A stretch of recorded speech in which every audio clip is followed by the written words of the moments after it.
Vamos a entrar a otra unidad de estas lecciones de Cristología. Hemos visto 3 unidades hasta el momento. La primera unidad o lección general que vimos son los nombres de Jesucristo. Y allí pasamos un tiempo. Luego vimos la lección de las naturalezas de Cristo. Vimos su naturaleza divina y humana. Y acabamos la lección de la unipersonalidad de Jesucristo. Ahora en esta cuarta unidad vamos a mirar el tema de los llamados estados de Cristo. Los estados de Cristo. ¿A qué hacemos referencia cuando decimos estados en este tema de Cristología? Bueno, como dice un autor, aunque la palabra estado algunas veces es sinónima de la palabra condición, se puede decir yo estoy en este estado o en esta condición, cuando se aplica a Cristo denota algo más que una condición. Una condición hace referencia a esa manera en la que vivimos, especialmente alguna providencia en la que Dios nos da para vivir. Una condición, la manera en la que vivimos, alguna providencia. Por ejemplo, usted puede estar en la condición de pobre, rico, enfermo, sano, educado, ignorante. Esto hace referencia a una condición.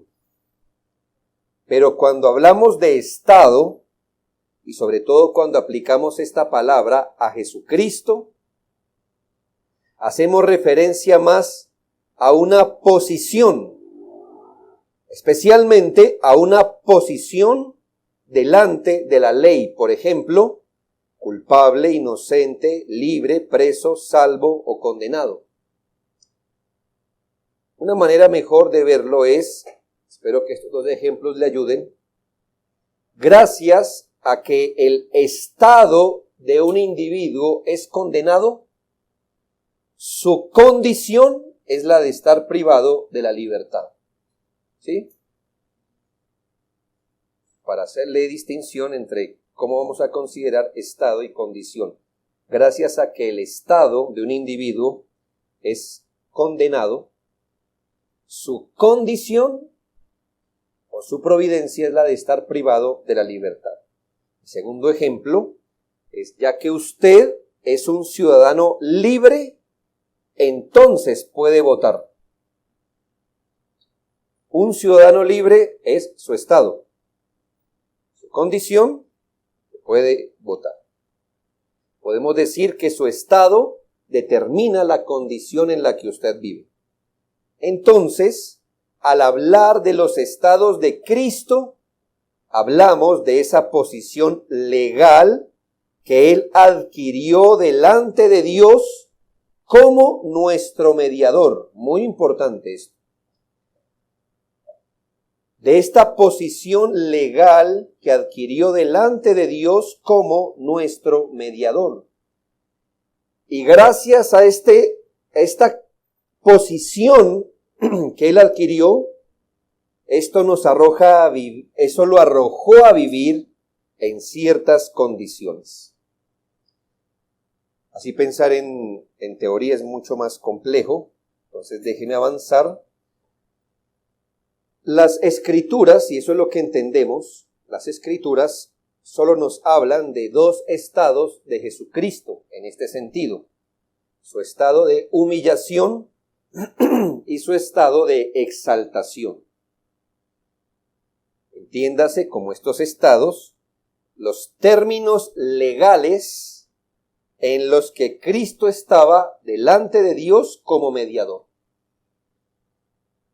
Como mediador, que Él estaba delante del Padre en 2 estados legales. Primero de ellos, su estado de humillación y luego, como mediador hoy día, está en su estado de exaltación.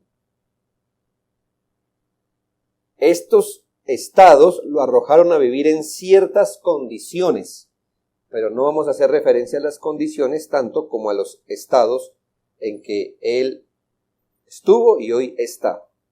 Ahora, nosotros los humanos normales, en ciertas circunstancias, podemos coincidir en algunas circunstancias con el Señor Jesús. Como por ejemplo, como seres humanos podemos sufrir y morir. Pero de ninguna manera la razón por la que sufrimos y morimos va a ser igual a la razón por la que Jesús, por ejemplo, sufrió y murió. Sus sufrimientos son sufrimientos mediadores. Su muerte fue una muerte en sustitución. Y aunque coincidamos en sufrir y morir, no coincidimos en la razón, en el por qué Él sufrió y murió. Y esto porque Él estaba haciendo esto producto de sus estados. En este caso, su estado de humillación. El estado de humillación solo lo abordó como el mediador que es. Cristo estuvo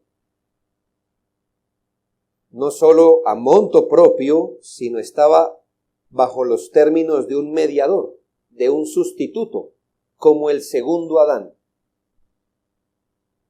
Usted y yo, por ejemplo, en un sentido estamos bajo ley. Usted y yo debemos obedecer la ley, es lo que le quiero decir, es otro ejemplo. ¿Por qué obedecemos usted y yo la ley? No nos metamos en esto, pero la razón por la que usted y yo estamos bajo ley no es en ninguna manera la razón por la que Jesucristo estuvo bajo ley, por ejemplo. Usted y yo podemos estar bajo ley como regla de vida. ¿Por qué usted obedece la ley? Pues la regla de vida que el Señor nos dejó. Bueno, en el caso de Cristo, Él no estuvo bajo ley en ese mismo sentido. Estuvo bajo ley como el segundo Adán, es decir, en el pacto de obras, y aún estuvo bajo la condenación de la ley como mediador. Lo que le quiero decir es que cuando hablamos de Jesucristo, aunque coincidamos en muchas cosas con Él, como guardar la ley, como sufrir, como morir, todas estas cosas no las hacemos por la misma razón, porque Jesucristo es el mediador y Él estaba cumpliendo un papel singular como mediador, como sustituto. Decimos que solo reconocemos dos estados en Jesucristo, su estado de humillación y su estado de exaltación. Y alguno pregunta, entonces, porque algunos lo han dicho, bueno, deberíamos incluir previo su estado de gloria, luego su estado de humillación y luego su estado de exaltación. Bueno, eso en sí tiene un mal planteamiento y le voy a decir por qué. Porque le he dicho que los estados son de Jesucristo como mediador y el mediador es Dios hombre, ¿sí? Por lo que su gloria anterior no cuenta como un estado. ¿Por qué? Porque hacia atrás de su encarnación Él no era hombre, solo Dios. Sus estados empiezan a correr desde que Él es mediador, como tal, formalmente. Y Él es mediador en sus dos naturalezas. Entonces, lo que pase antes de su naturaleza humana no entra en los estados. Sin embargo, aunque no entre como un estado, su estado anterior de gloria, tenemos que estudiarlo, aunque sea brevemente. ¿Por qué? Porque si su primer estado es su estado de humillación, uno se pregunta, ¿humillación de qué? O sea que usted debe presuponer un estado previo en el que él estaba, del cual fue humillado. Pero entiéndase, esa condición previa no la vamos a contar como un tercer estado, porque no aplica, solo aplica en lo que viene a él como Dios hombre. Los dos estados de Cristo están indicados claramente, solo vamos a nombrar 4 pasajes. No son los únicos, pero quiero traerlos más claros para que usted vea dónde estamos asentados cuando hablamos de los dos estados de Cristo. 2 Corintios 8:9, Gálatas 4:4-5, Filipenses 2:6-11, Hebreos 2:9. Ya vamos a ir paso a paso. 2 Corintios 8:9. Porque ya conocéis la gracia de nuestro Señor Jesucristo, que por amor a vosotros se hizo pobre siendo rico, para que vosotros con su pobreza fueseis enriquecidos. Aquí entonces encontramos que hay una gloria de la cual Él se humilló para enriquecer a su pueblo. Gálatas 4:4-5 dice, pero cuando vino el tiempo, o el cumplimiento del tiempo, Dios envió a su Hijo, nacido de mujer y nacido bajo la ley, para que redimiese a los que estaban bajo la ley, a fin de que recibiésemos la adopción de hijos. Filipenses 2:6-11, pues no lo leeremos, pues fue el texto que se leyó públicamente, pero usted debe saber, hay en vosotros ese mismo sentir, como en Cristo Jesús, el cual siendo en forma de Dios, no escatimó ser igual a Dios, etcétera, sino que se humilló a sí mismo. Y luego dice la Biblia que el Señor lo exaltó hasta lo sumo. Por eso Filipenses 2 es el texto clásico para enseñar los dos estados del Señor, porque nos dice que Él estaba en previo condición de gloria, se humilló y luego fue exaltado a lo sumo.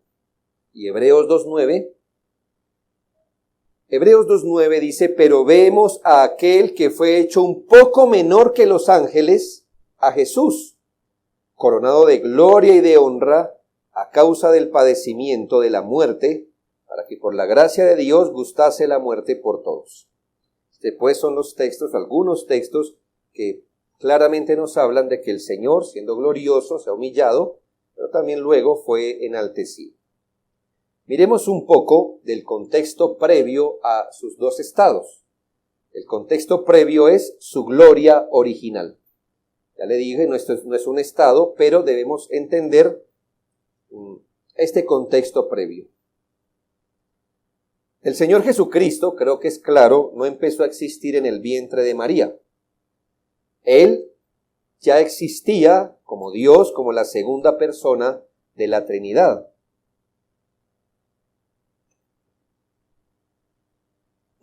El Señor estaba en una condición como la que estaba el mismo Dios Padre. Por ejemplo, si tomamos la mayoría de los textos que acabo de citar, note cómo nos señala que antes de su humillación, Él estaba en ese estado glorioso.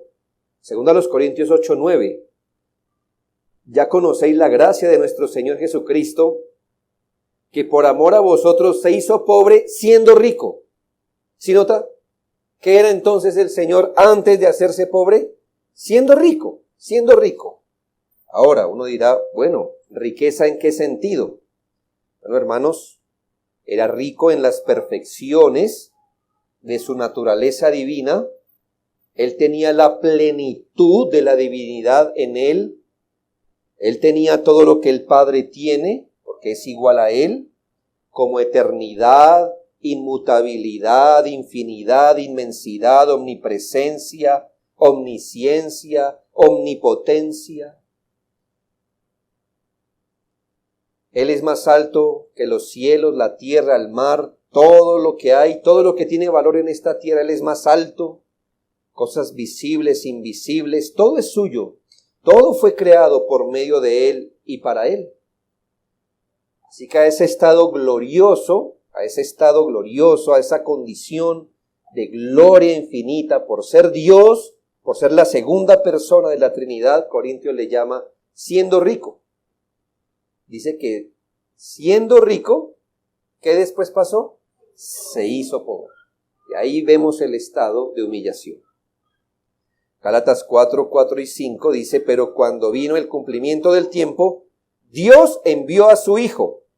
Bueno, usted dirá, y ahí donde se ve esa preexistencia gloriosa, de donde podemos ver qué era el Señor antes de encarnar. ¿Qué era? Ahí dice, Dios envió a su Hijo, y esa palabra Hijo es una designación intertrinitaria, que quiere decir que es una designación de Jesucristo de la relación que tiene con las otras personas de la Trinidad. Al Señor no se le llama Hijo por haber encarnado. A Él se le llama Hijo antes de haber encarnado. Entonces, esta designación Hijo nos muestra esa relación que tenía el Señor antes de encarnar. Es un título no solo honorífico, sino que nos dice qué relación tenía con el Padre. En este sentido, la Biblia al Hijo le llama unigénito. Para nosotros unigénito no solo es que es el único hijo que tiene, no solo eso, sino único en su especie, único en su naturaleza. Es decir, unigénito puede sonarnos como único, como el único hijo que Dios tiene. Pero en este sentido, unigénito es de la misma naturaleza. Por eso la palabra monogenes, unigénito. En este sentido, hermanos, Jesucristo es el único hijo de la clase o del tipo que Dios tiene. En ese sentido, solo Dios tiene un hijo de su propia naturaleza, un hijo. Un hijo que es Dios también. Por eso unigénito. ¿Y esto qué nos dice del estado previo? Que existía nuestro Señor Jesucristo como Dios en toda su gloria, en toda su inmensidad. Filipenses 2:6 también nos refiere esa condición anterior a su encarnación. Filipenses 2:6 dice, el cual, siendo en forma de Dios, no estimó el ser igual a Dios. Donde ve su estado, su condición anterior de gloria, dice, siendo en forma de Dios y ser igual a Dios. Ahora, muchos tropiezan con decir, mire, Él no era Dios, Él era en forma de Dios. Lo que pasa es que en este texto la palabra forma no se puede entender como una figura externa, como una apariencia. Aquí forma significa semejanza o igualdad. ¿Por qué lo decimos? Al menos por dos razones. Lo que pasa es que después dice que Él vino en forma de siervo. Entonces tampoco era un siervo, sino en apariencia no era un siervo real. Entonces forma de siervo significa semejanza de siervo. Entonces, forma de Dios, ¿qué significa? Pues semejanza de Dios. Pero el mismo texto lo explica. El cual, siendo en forma de Dios, no estimó el ser igual a Dios. Para el apóstol, tener forma de Dios es ser igual a Dios o semejanza de Dios. Hermanos, era igual a Dios. Todo lo que usted piense de Dios Padre antes de crear o antes de la encarnación debe también atribuírselo a Cristo, eterno, lleno de gloria, verdaderamente Dios. Es decir, a Jesucristo antes de la encarnación no le faltaba nada en cuanto a ser Dios, en cuanto a su naturaleza, ni en gloria misma, gloria infinita. Y por último, Juan 17:5, estoy simplemente diciendo que si vamos a hablar del estado de humillación, estamos dando por sentado que estaba en una gloria anterior a esto. Y Juan 17:5, ahora pues, Padre, dice el Señor Jesús, glorifícame tú al lado tuyo con aquella gloria que tuve contigo antes que el mundo fuese. No eres claro diciendo que antes que todas las cosas fueran, Él tenía una gloria que compartía junto a su Padre. Jesucristo como Dios existió antes que el mundo fuera. Él mismo lo está diciendo en esta oración, que Él tuvo una gloria antes que el mundo fuera. La Biblia nos familiariza con que a pensar de Jesucristo como que Él es antes de todas las cosas y que en Él todas las cosas subsisten. Su gloria es desde la eternidad. Su existencia había sido eternamente con el Padre, siendo el resplandor de su propia gloria. Cuando creó las cosas, la creación no le añadió nada de gloria a él. Él ya era glorioso, tenía una gloria antes que el mundo fuera, sino que cuando se humilló, esta gloria fue velada, y por eso ora diciendo, ahora, glorifícame al lado tuyo. Entonces, ¿qué pasa? Siendo glorioso, esa gloria por un tiempo fue velada, y antes de morir, ahora sí, glorifícame al lado tuyo, es decir, vuélveme a esa gloria que tuve antes que el mundo fuera. Entendiendo esta introducción de los estados de Cristo, para que usted note que es un estado, y además el contexto de estos estados.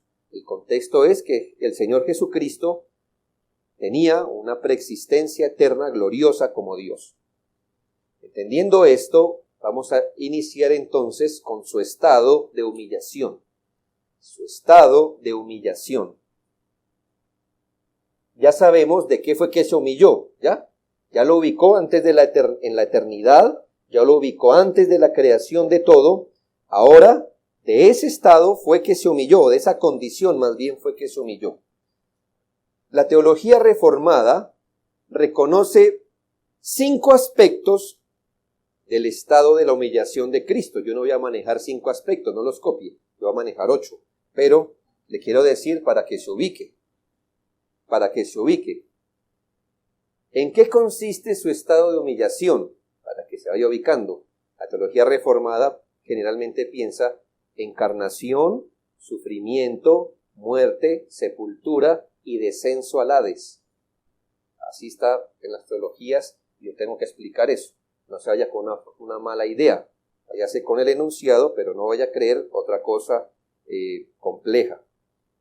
Ahora, como sé que la mayoría de nosotros es primera vez que nos enfrentamos a estos términos, yo quiero ser aún más específico. No porque no esté de acuerdo, me parece que está bien, sino que yo quiero hacer más, subdividir cositas más. Vamos a tocarlo en 8 tópicos. Tópico, ¿qué es un tópico? Bueno, es un enunciado que puede vivir solito, pero que tiene relación con un todo. ¿Ya? Tópico. No encontré otra palabra. ¿Qué hubiera puesto usted? Sí, lo que pasa es que un encabezado se me aparta. Lo que pasa es que el tópico es un enunciado que sobrevive solo, pero que tiene relación con un todo. ¿Ya?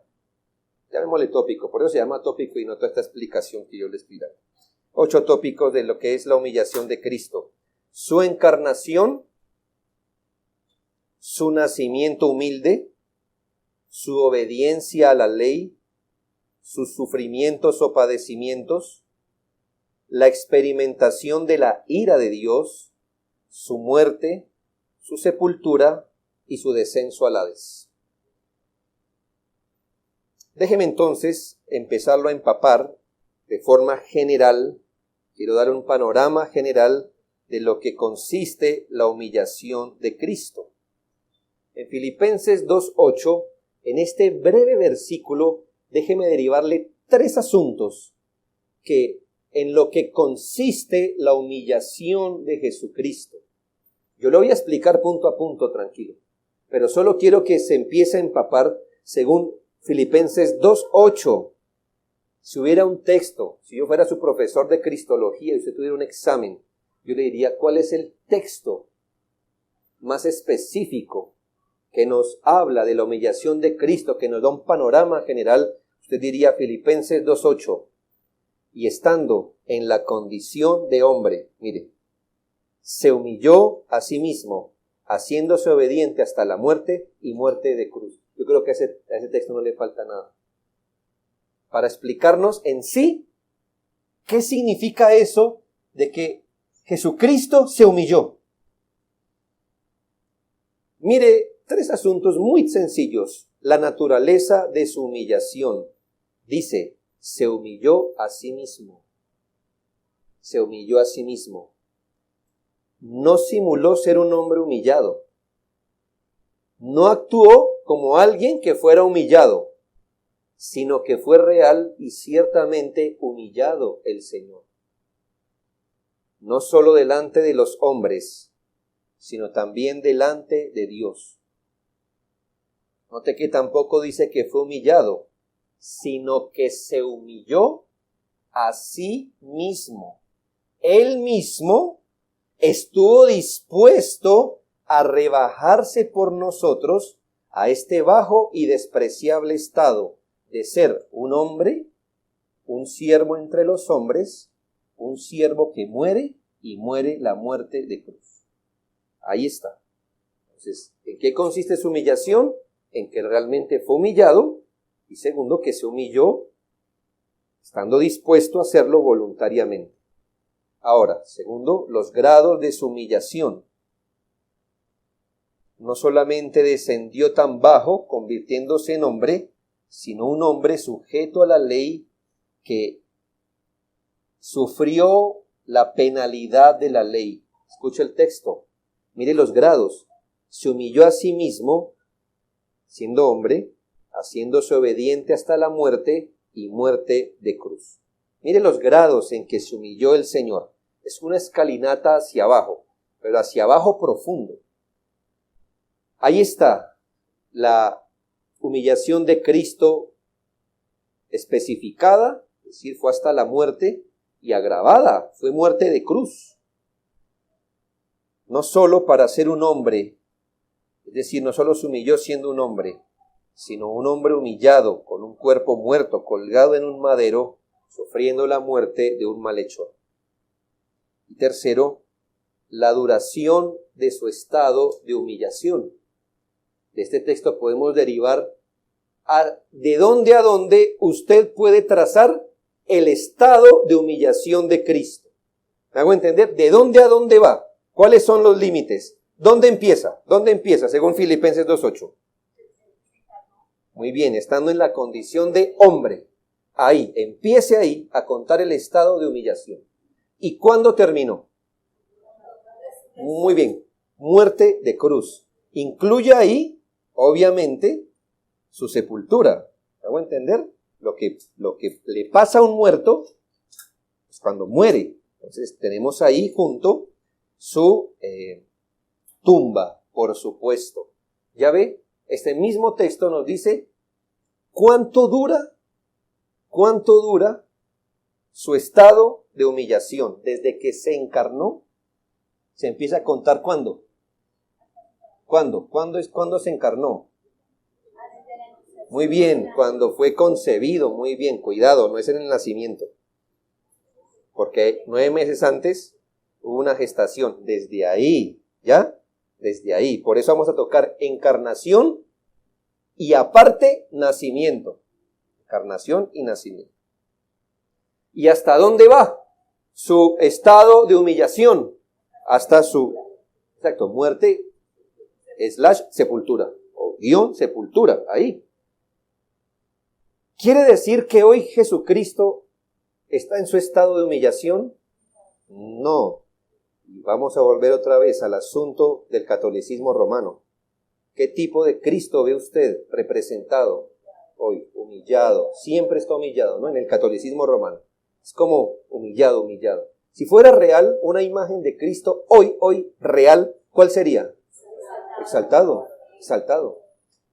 Sí, exacto. Pero ¿cómo se pone eso en un yeso? No, ¿verdad? No habría una imagen acorde. Pero hermanos, nosotros obviamente creemos que Jesucristo hoy día y desde que resucitó, ya no está en su estado de humillación. Bien. Ahora sí, hermanos, después de esta introducción, no de mi sermón, tranquilo, pero de un panorama, ¿en qué consiste el estado de humillación? Y vamos a ir cosa por cosa, tópico por tópico, pero hoy veremos solo uno, su encarnación. ¿En qué consiste su estado de humillación? Empecemos con lo primero, hermanos, en su encarnación.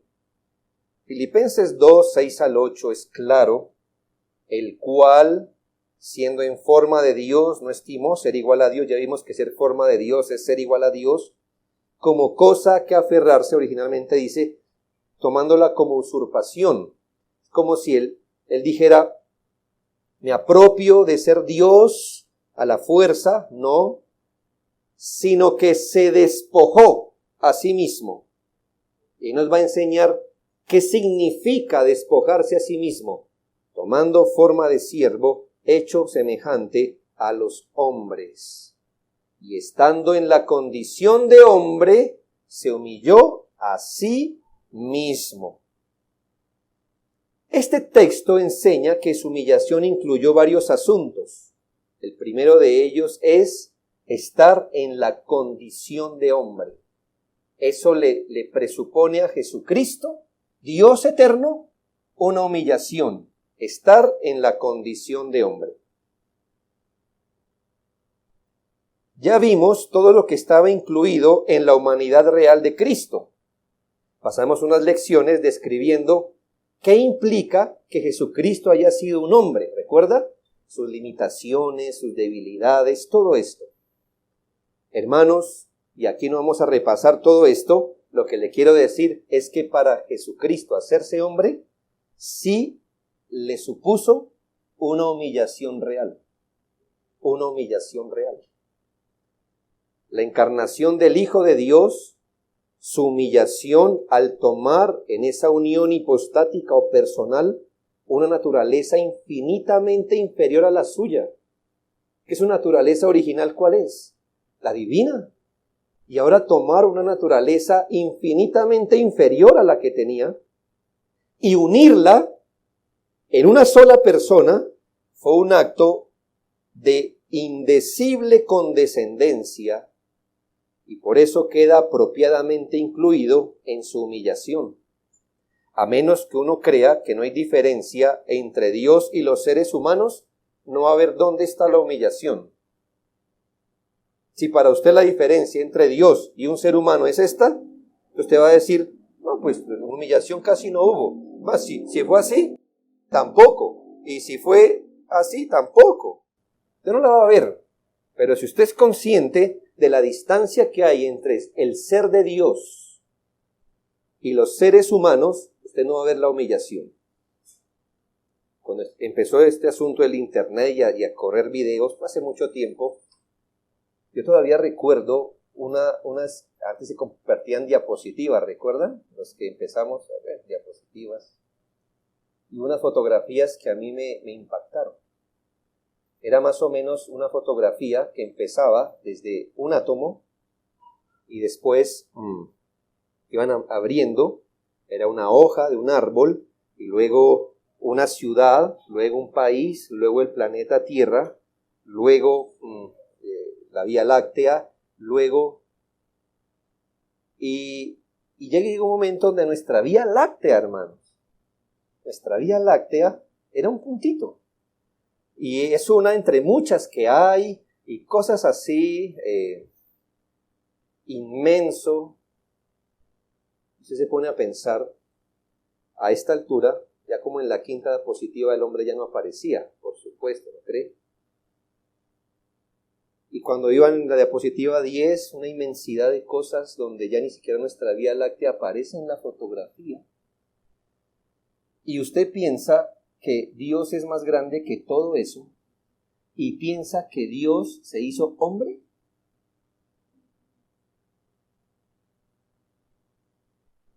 Cuando, hermanos, una estrella es mucho mayor que nuestro planeta, pero Él se hizo un ser humano, un ser humano. Si usted no ve esa diferencia, no va a decir, bueno, humillarse ¿de qué? ¿Cuál es el asunto? Pero no son existencias iguales. La distinción que hay entre Dios y el hombre es la distinción que hay entre lo infinito y lo finito, lo santo y lo pecador, lo fuerte y lo débil, lo absoluto y lo limitado, lo relativo. Él tomó una naturaleza inferior a la que ya tenía y la añadió eternamente a su persona. Es una descripción de su humillación. Ahora, que hay un asunto. Piense esto. Puede surgir una pregunta. Si hoy día, que el Señor ya está en su estado de exaltación, todavía tiene su naturaleza humana, ¿quiere decir que aún en su estado de exaltación todavía está humillado? ¿Me hago entender? Le estoy diciendo que la encarnación, ¿qué le presupone a Jesucristo? Humillación. Bueno, ¿está bien? Ahora, hoy día en el cielo, ¿el Señor tiene naturaleza humana? Sí, hermanos. Sí, por supuesto. Es que desde que Él encarnó, jamás dejará de ser hombre. Jamás, eternamente, ya. Se casó con nuestra naturaleza. ¿Está bien? Es Dios, pero Él es hombre. Su humanidad no se desintegró aquí en la tierra. Te recuerdo que Él ascendió al cielo, o sea que todavía tiene y siempre tendrá. Ese es el Dios que usted y yo vamos a ver. Entonces quiere decir que aún en su estado de exaltación, gracias a su humanidad, ¿todavía está humillado? Buena pregunta, ¿no? ¿Cómo la respondería usted? ¿No, verdad? No sé, pero no sé cómo. Muy bien. Mire, hermanos. Que quede claro. Desde que fue engendrado en el vientre de María, Él lleva su humanidad y la llevará siempre. ¿Listo? La llevará siempre. Es un acto de condescendencia, hermanos. Quiere decir que aún hoy día, donde su humanidad fue glorificada, como nos pasará a nosotros, su humanidad fue glorificada, sigue siendo humanidad. Pero hay algunas diferencias. Su humanidad en su estado de humillación no era todavía una humanidad glorificada. Su humanidad cuando nació fue en debilidad, en pobreza, con necesidades, en medio de tentaciones y ataques de Satanás. Él en su humanidad, en su estado de humillación, estaba soportando la ira de Dios. En los días de su humillación veló y se negó a sus prerrogativas divinas. Esa es la gran diferencia, que hoy día todo esto que le dije no le aplica. Hoy día su humanidad no es débil, porque es una humanidad glorificada, como la que usted y yo tendremos después. Su humanidad hoy día no está llena de pobreza. Él fue pobre aquí, pero ¿qué dice? Lo exaltó hasta lo sumo, o sea que ya esa debilidad humana no la tiene. Él estuvo con necesidades, hermano, él tuvo hambre, sed, se lo comprobé por la Biblia, pero su humanidad hoy día ya no tiene esas necesidades como no las tendremos nosotros.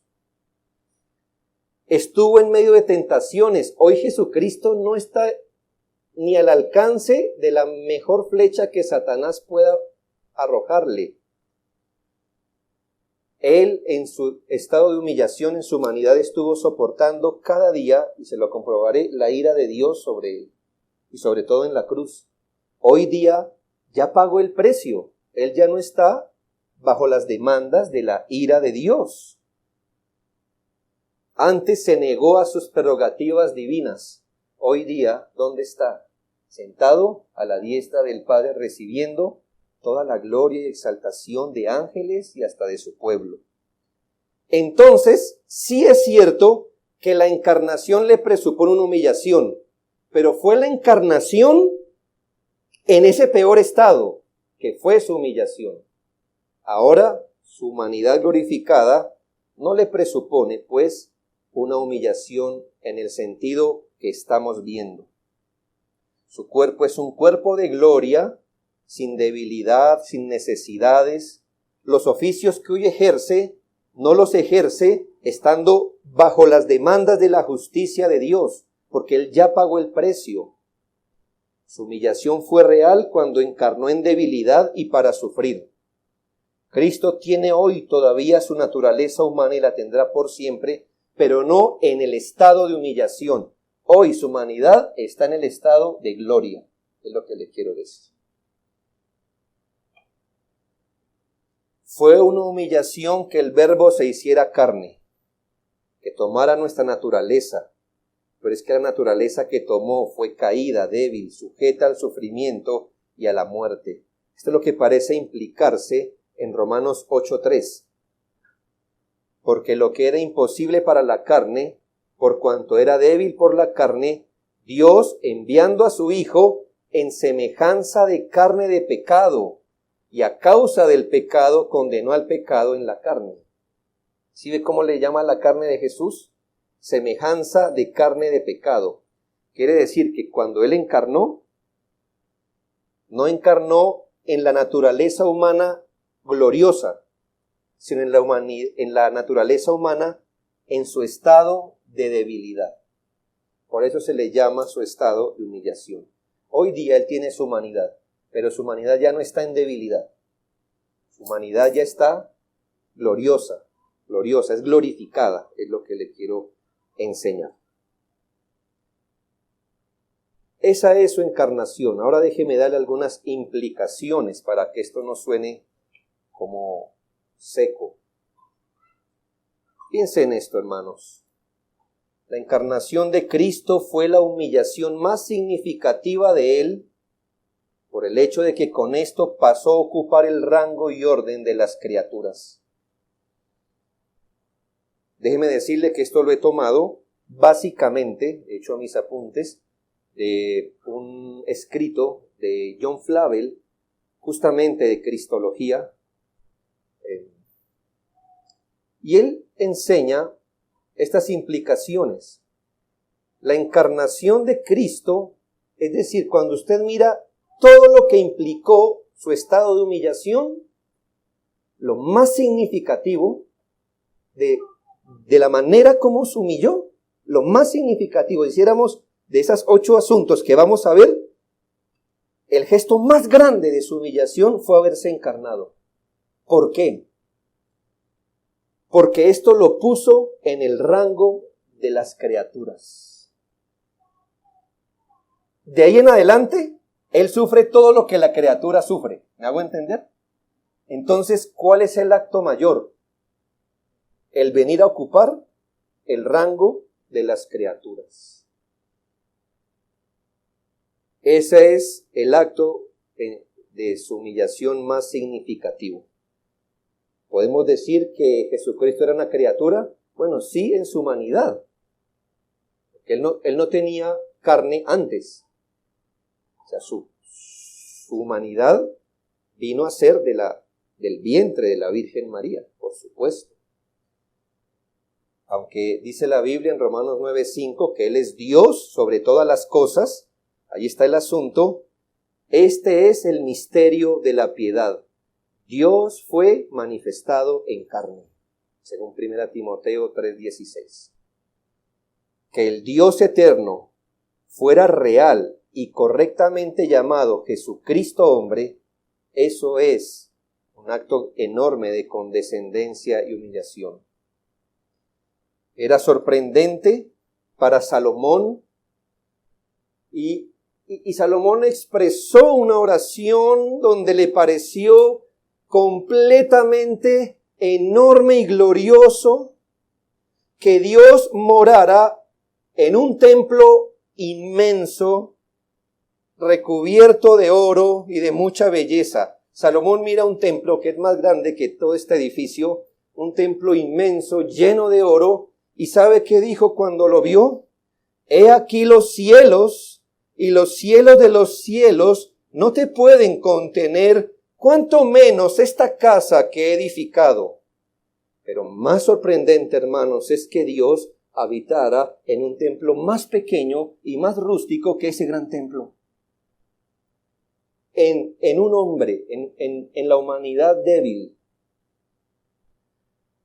Y más sorprendente es que Él pusiera su tabernáculo entre nosotros. Juan 1:14. Eso es lo que dice. Lo que pasa es que nuestro español no tiene una palabra similar, pero cuando dice, y aquel verbo fue hecho carne y habitó entre nosotros, la palabra habitó es la palabra tabernáculo. Pero ponga eso en verbo. ¿Cómo pone usted la palabra tabernáculo en verbo? Muy bien, así yo lo traduciría. Y el verbo se hizo carne y tabernaculó entre nosotros. ¿Ya entiende la maravilla que es eso? Que Él puso su tabernáculo entre nosotros. Hermano, era una gloria que el templo estuviera en Jerusalén. Cuánto más gloria es que Él haya puesto su tabernáculo entre nosotros. Pero ¿qué puso? ¿Qué templo puso? ¿Qué humanidad puso? Una humanidad en debilidad. Su templo, que es su carne. Hermanos, si la Escritura no hubiera enseñado esto, usted y yo, nos hubiera parecido algo blasfemo pensar que Dios se haya hecho carne para habitar entre nosotros. El creador del mundo como una criatura, el anciano de días como un infante de días, que el infinito y glorioso creador de todas las cosas se hiciera hombre, es un misterio que sobrepasa todo entendimiento humano, porque la distancia que hay entre Dios y la criatura es infinita. Hermano, dice la palabra que el Señor se humilla al mirar desde el cielo a la tierra. Está en Salmo 113:6. Quien se humilla desde el cielo para mirar a la tierra. Entonces, ¿qué humillación será mirar la tierra desde la tierra como un mortal? ¿Qué humillación la del Señor? Dijo el profeta Isaías, escuche, Isaías 40, 15 y 17. He aquí que las naciones les son como la gota de agua que cae del cubo y como el menudo polvo en las balanzas le son estimadas. He aquí que hace desaparecer las islas como polvo. 17. Como nada son todas las naciones delante de él, y en su comparación serán estimadas en menos que nada y lo que no es. ¿Cómo es el universo en las manos del Creador? Bueno, como una mota de polvo, como nada. Él hace desaparecer las islas, dice. Y es una gloria entonces que el Verbo se hiciera carne y habitara en aquello que le cabe en su mano. Grande es el misterio de la piedad. Que el Señor habite en aquello que le cabe en su mano. Esto fue degradarse y humillarse. Segunda implicación, fue una humillación asombrosa que el Hijo de Dios no solo se hiciera una criatura, sino una criatura inferior. Hermanos, en el rango, escuche bien, en el rango de las criaturas racionales, todavía hay una criatura mayor que el hombre. No es Dios, pero mayor que el hombre. ¿Cuál es? Los ángeles. Muy bien. Los ángeles. Si hubiera tomado una naturaleza angelical, todavía sería, hermanos, un acto de humillación. ¿Por qué? Porque la distancia entre Dios y un ángel es infinita.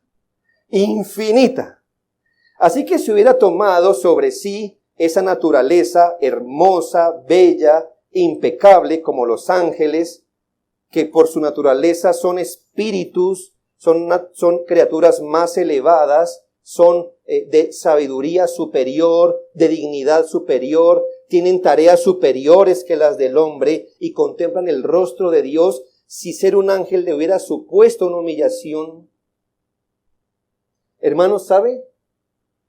Para el ser humano se le describe como una de las glorias del cielo ser iguales a los ángeles.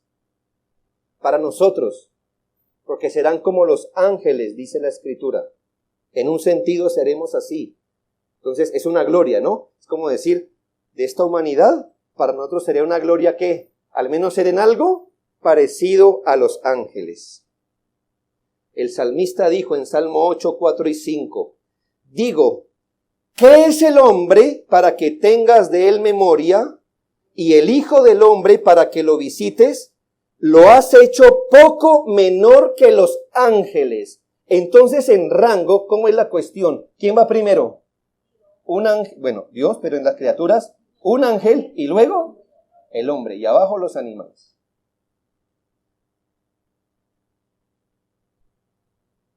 Si la distancia entre un ángel y Dios ya es infinita, ¿cuál será entre los hombres y Dios? Pero el Verbo no se hizo ángel. El Verbo se hizo hombre, se hizo carne. Eso es humillación. Fue asombroso, no solo que se hiciera una criatura, sino que se hiciera en orden de superioridad, se hiciera la criatura más inferior, un hombre. Tercera implicación, además Jesucristo no solo asumió una naturaleza humana, sino que asumió la naturaleza humana después que el pecado había borrado toda la belleza de la humanidad original. ¿No es un acto de condescendencia, hermanos? Que cuando Él asumió la naturaleza humana, la asumió luego que el pecado había arruinado la naturaleza humana. Y no asumió la naturaleza humana antes. Hubiera sido más honroso, ¿no cree? Ser un hombre al estilo Adán antes de pecar, pero cuando vino a tomar carne sobre sí, después que el pecado ya había destruido la belleza y la excelencia de los hombres. No asumió nuestra naturaleza antes de caer, sino que vino en semejanza de carne de pecado. O sea, en esa carne que tenía las marcas, los efectos y las consecuencias del pecado. No estamos diciendo que Él asumió carne corrupta por el pecado, porque Él es inmaculado. Él no tenía impureza en sí mismo, pero la humanidad que toma es la humanidad que ya tiene el rigor del pecado encima. Por eso el Señor sufre, tiene hambre, sed, cansancio, dolor y hasta muere. Porque la naturaleza que asumió fue la naturaleza que ya había caído. Su encarnación le supuso una humillación tan fuerte que aunque no era un pecador, parecía serlo. Los que lo vieron, es decir, qué tipo de humanidad Él tomó, una que ya tenía tantas marcas del pecado encima, que quienes le vieron y conversaban con Él, lo consideraban un pecador. ¿Por qué? Porque parecía tan común en un sentido. Se acercó, como dice un autor, se acercó al pecado todo lo que su santidad podía permitir. Ser hecho en semejanza de carne de pecado, la carne de pecadores rebeldes, carne igual, pero sin las debilidades, debió ser un momento de humillación para el Señor. Qué admirable condescendencia del Señor, poniéndose un vestido tan harapiento y andrajoso como lo es nuestra humanidad caída. Cuarto, su humillación fue tan grande en su encarnación que por velar su divinidad todo el tiempo que estuvo entre nosotros, no parecía Dios. Su humillación fue tan grande en su encarnación. Te preguntará, ¿qué tanto se humilló? ¿Qué tanto parecía un hombre humillado? Pues yo le voy a decir qué tanto. Que todo el tiempo que vivió aquí, nunca pareció Dios, sino solo un hombre. Solamente un momento, hermanos, se dejó ver, aunque sea un poquito. Lo despreciaron, le ofendieron, lo humillaron con tanta facilidad que a usted le asombra. Decía, uy, no, pero si hubiera sido ese tipo que presentan en Semana Santa, con esa cara, ¿verdad? Tan amable, tan... ¿Sí ve? Es perfecta su faz, su vestido blanco, que es que nada le... Todo y habla tan tranquilo, tan pausado, y tiene cara de tonto, perdonen, pero tiene esa cara. ¿Quién ofende a este? ¿quién lo insulta? Hubiera atraído más bien como el respeto, como esos maestros orientales. Oh, maestro, ¿verdad? Pero no era así, hermanos. Era tan fácil ofenderle. ¿Por qué? Porque veló tanto su divinidad que parecía menos que un hombre común.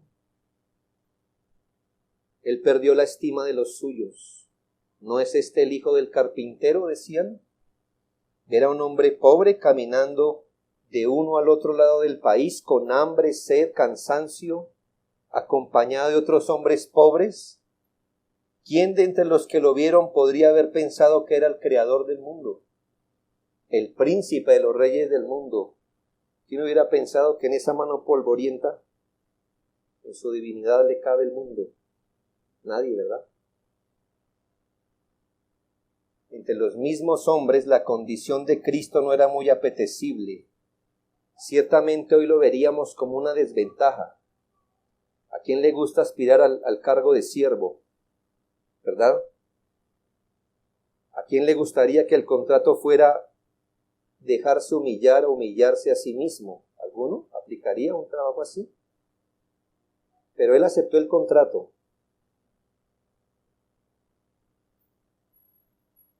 Eso fue una abnegación que nos debe sobrecoger. Que Él, quien desde la eternidad contaba con el beneplácito y honra del Padre, desde la creación alabado y adorado por los ángeles como su Dios, ahora se convierte en alguien que cualquier malvado pudiera irrespetar. Sin duda eso fue una humillación.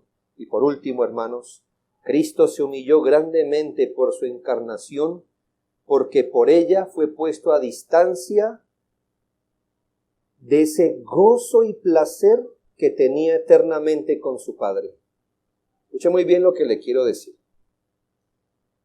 Su humillación fue tan grande que por encarnar o gracias a su encarnación fue puesto a cierta distancia de ese gozo y placer que tenía con su Padre antes que el mundo fuese. Lo que le quiero decir es que el Señor eternamente había estado con su Padre en comunión ininterrumpida. ¿Me hago entender? Vamos a suponer antes de encarnar, ¿cómo era la relación de Jesucristo con su Padre, del Padre con el Hijo y el Espíritu Santo? Mire, eterna, llena de gloria perfecta, en comunión, en gozo, en alegría. ¿Sabe, hermano? Eso cambió en los días de su humillación, porque ahora le tocaba apartarse para orar con Él. Antes tenía el gozo pleno e ininterrumpido como Dios, delante de Dios, y ahora dice la Biblia que solo en unos momentos experimentaba el regocijo en el Señor, y de eso pasaba al lloro. ¿No es eso una humillación? La gloria que tenía antes que el mundo fuera, llegó un momento a eclipsarse en la cruz cuando dijo: Dios mío, ¿por qué me has desamparado? Esto era algo con lo que Cristo estaba muy poco familiarizado hasta que lo experimentó como hombre. El hombre ofendió y violó la ley de Dios, pero Dios Hijo mismo se hizo hombre para reparar esa brecha y satisfacer el mal ya hecho. El mayor honor que jamás haya recibido la ley de Dios fue tener a una persona como Jesucristo hombre parado ante su tribunal para reparar los daños que la humanidad hizo a la ley de Dios. Note todo lo bajo que se inclinó Jesucristo para salvarnos. Entonces tengo una mala noticia. Aquellos que perecen bajo el Evangelio perecen sin ninguna excusa. Yo le preguntaría, ¿qué más quisiera el hombre pecador que Cristo hiciera para salvarle? Si se humilló hasta lo sumo, ¿como qué otra cosita quiere el Señor? La señora, el jovencito, el niño, ¿como qué más quiere de Cristo? para salvarle. ¿Quién ha hecho eso por usted? Aun si lo ama mucho, ¿quién haría eso por usted? ¿Qué más quiere que Cristo haga? Si usted perece sin justificación, perece bien, y el cielo dará cada segundo una palmada de gloria a Dios al mantenerlo a usted en la condenación. Usted no merece otra cosa.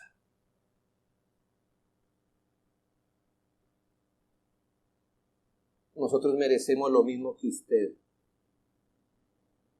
pero hemos creído en Jesucristo y no hemos desechado sus sufrimientos por la gracia del Señor. ¿No basta que Él se haya despojado de las vestiduras de majestad y gloria, poniéndose vestiduras de carne, que haya bajado de su trono y traído salvación al mundo? Seguramente, como dice alguien, cuanto más bajo se inclinó Cristo para salvar, más bajo se hundirá el que descuida una salvación tan grande. Y ahora, queridos hermanos, si Cristo se rebajó y se humilló tan profundamente por nosotros, ¿no ha puesto así mayores compromisos en nuestros hombros para exaltarlo y honrarlo? Hermano, ¿qué siente como sobre su hombro al saber que su salvación fue conseguida al precio de la humillación del Hijo de Dios? Cuanto más vil fue hecho Cristo para nuestra salvación, más querido debe ser para nosotros. Usted y yo debemos pagar, no para salvarnos, pero debemos pagar el compromiso de exaltación que tenemos a Él. ¿Cómo? Le voy a sugerir al menos 3 maneras. Hable frecuentemente de Él, y cuando se refiera a Él, o cuando hable con Él, hable con los más altos honores y términos que se le pueda ocurrir a usted. Ninguna palabra de nuestro diccionario puede ser tan alta que usted diga, esa le cabe a nuestro Señor. La palabra más alta que podamos usar para referirnos cuando nos referimos a Él, o cuando hablamos con Él, ninguna le hará justicia. Pero es mejor que usted se acostumbre a respetarle y honrarle.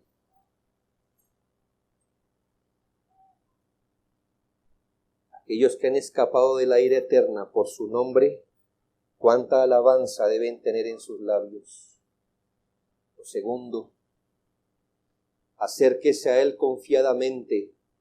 Acérquese a Dios confiadamente a través de Él. ¿Por qué? Porque si se encarnó, fue para abrir en Él un camino para acercarse a Dios. Cada vez que usted se acerca a Dios por Jesucristo, honra el por qué Él se encarnó. El por qué se encarnó. Hónrelo, porque Él se encarnó para abrir un camino nuevo y vivo para pasar allí. Por último, confíe en Él en todas sus tentaciones. ¿Por qué? Porque entre otras cosas se encarnó para simpatizar con nosotros, para poder, dice la Biblia, tener compasión de nosotros y socorrer a los que son tentados. De esta manera, hermanos, creo que empezamos poco a poco a pagar la deuda de gloria que tenemos hacia su nombre. Oremos.